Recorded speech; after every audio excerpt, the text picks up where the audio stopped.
Bayangin deh, dalam waktu yang hampir bersamaan di berbagai belahan dunia, orang-orang turun ke jalan, demo, protes, bahkan sampai bentrok sama aparat. Lu buka berita hari ini, lu lihat Indonesia lagi ramai demo di depan gedung pemerintah. Besoknya, lu scroll lagi, ternyata Australia juga ribut besar-besaran lawan kebijakan pemerintahnya. Lanjut ke UK, ada ribuan orang memadati jalan-jalan, teriak protes karena kebijakan yang dianggap nggak adil. Dan di Amerika, setelah kasus penembakan salah satu tokoh publik yang cukup terkenal, tensinya makin naik. Bahkan banyak yang mulai khawatir negara itu bisa jatuh ke arah perang sipil. Kalau lu pikir cuman itu, ternyata Prancis juga lagi meledak dengan protes besar yang sampai bikin kerusuhan. Sementara Nepal bahkan sempat dalam sehari aja menjatuhkan pemerintahnya gara-gara rakyatnya udah nggak tahan lagi sama korupsi dan pembatasan yang mereka alami. Pertanyaannya, kenapa semua ini kejadian bareng-bareng? Apakah ini kebetulan? Atau sebenarnya ini tanda dari sesuatu yang jauh lebih besar yang sedang berjalan di belakang layar? Gue tahu mungkin ada yang langsung mikir, udahlah nggak usah lebay, jangan suka nakut-nakutin. Hidup udah cukup berat, jangan ditambah drama lagi. Tapi coba lu lihat realitanya. Demo, protes, kerusuhan, itu semua selalu punya pola. Dan kalau lu mau tarik garis panjang ke sejarah, kita bisa lihat kalau krisis besar itu selalu punya siklus, kira-kira tiap 100 tahun sekali. Zaman dulu ada Great Depression, ada Perang Dunia, ada revolusi besar yang bikin jutaan orang kehilangan nyawa. Nah, sekarang dunia udah ada di siklus yang sama lagi. Gue nggak ngomong ini biar lu takut, tapi biar lu paham bahwa ini bukan cuma masalah kecil yang muncul hari ini, terus besok hilang begitu aja. Ini bisa jadi awal dari sesuatu yang lebih dalam. Lu tahu nggak, waktu di Nepal kemarin masyarakat bisa menjatuhkan pemerintah dalam sehari, itu bukan karena semua orang turun ke jalan. Bukan karena anak kecil, bukan karena orang tua, bukan juga karena perempuan yang protes. Yang bikin pemerintah tumbang secepat itu adalah satu demografi yang selalu jadi kunci dalam sejarah. Laki-laki muda usia belasan sampai 40-an. Mereka yang punya tenaga, punya semangat, punya keberanian buat melawan. Dan begitu mereka bergerak bareng, ombaknya nggak bisa ditahan. Lu tahu kan film zombie kayak World War Z? Tentara udah siap dengan senjata canggih, tapi begitu jumlahnya terlalu banyak, benteng setinggi apapun jebol juga. Nah, gitu kira-kira kacamata para penguasa melihat masyarakat. Mereka anggap masa itu kayak zombie, yang kalau udah bangun udah nggak bisa ditahan lagi. Dan disitulah muncul strategi mereka. Dari dulu, jurus yang paling sering dipakai buat ngendaliin masyarakat adalah ekonomi. Inflasi, kenaikan harga, gaji yang nggak sebanding sama biaya hidup, semua itu bukan sekadar kebetulan. Itu cara pelan-pelan bikin orang sibuk mikirin isi dompet daripada sempat mikirin siapa yang bener-bener bikin aturan di atas sana. Tapi masalahnya sekarang makin banyak orang yang sadar. Masyarakat mulai buka mata. Orang udah mulai sadar bahwa ada sesuatu yang nggak beres. Dan ketika kesadaran itu muncul, strategi lama udah nggak cukup lagi. Apa yang dilakukan? Dibikin musuh-musuh baru di antara masyarakat sendiri. Biar orang ribut sama tetangganya, bukan sama yang benar-benar pegang kekuasaan. Lihat aja sejarah.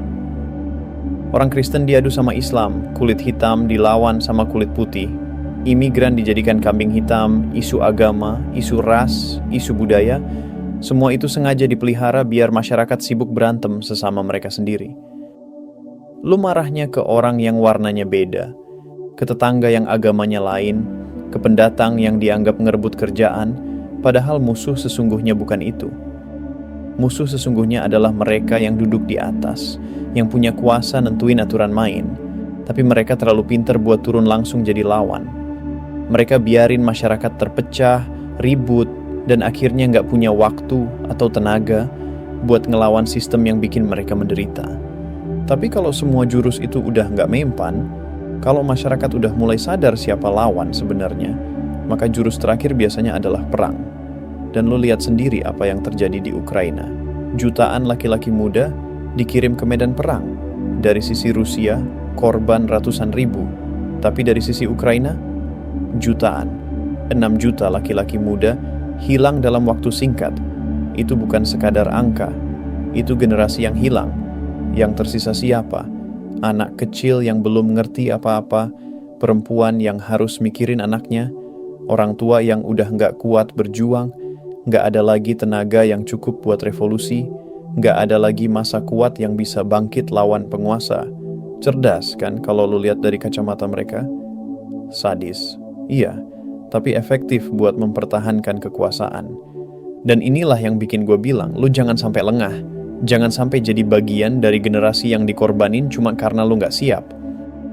Lu mungkin sekarang mikir, 2025 aja udah kacau, gimana nanti 2029 atau 2030? Percaya deh, ini baru permulaan.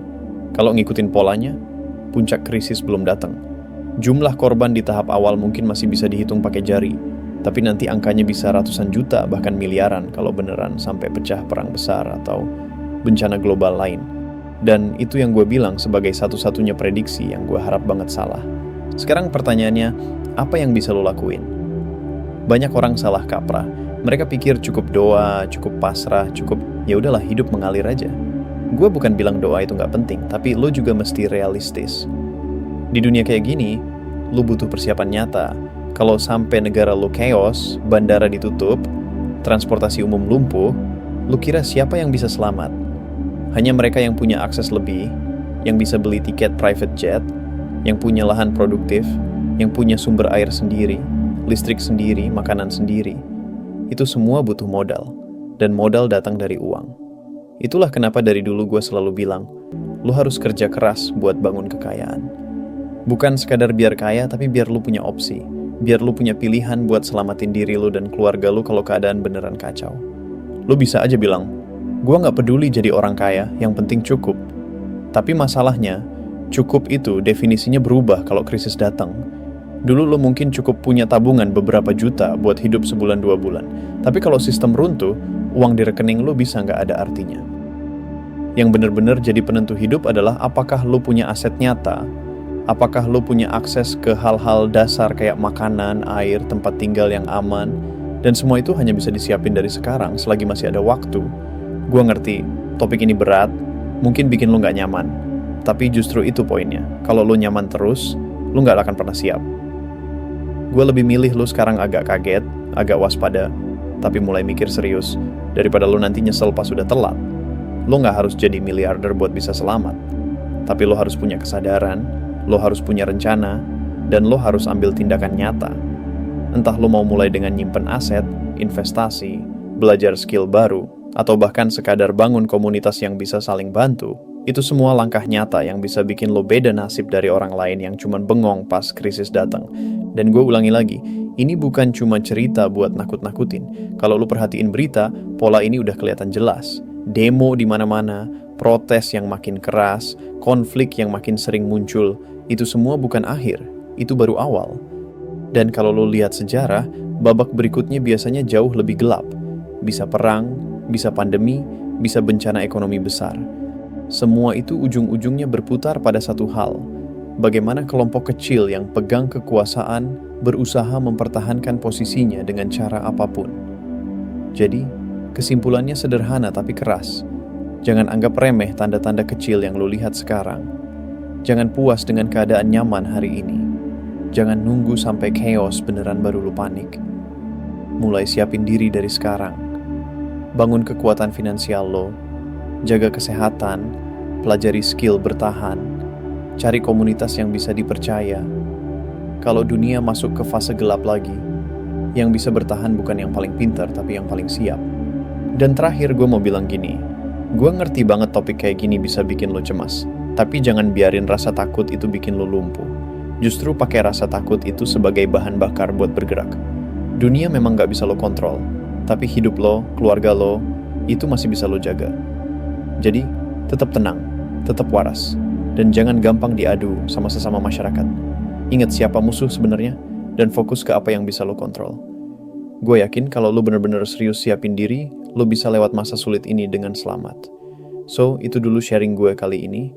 Kalau lo merasa video ini bermanfaat, jangan lupa buat like, share, dan subscribe, biar makin banyak orang yang kebuka matanya, dan bisa siap menghadapi realita. Stay safe, tetap semangat, dan sampai ketemu lagi di pembahasan berikutnya.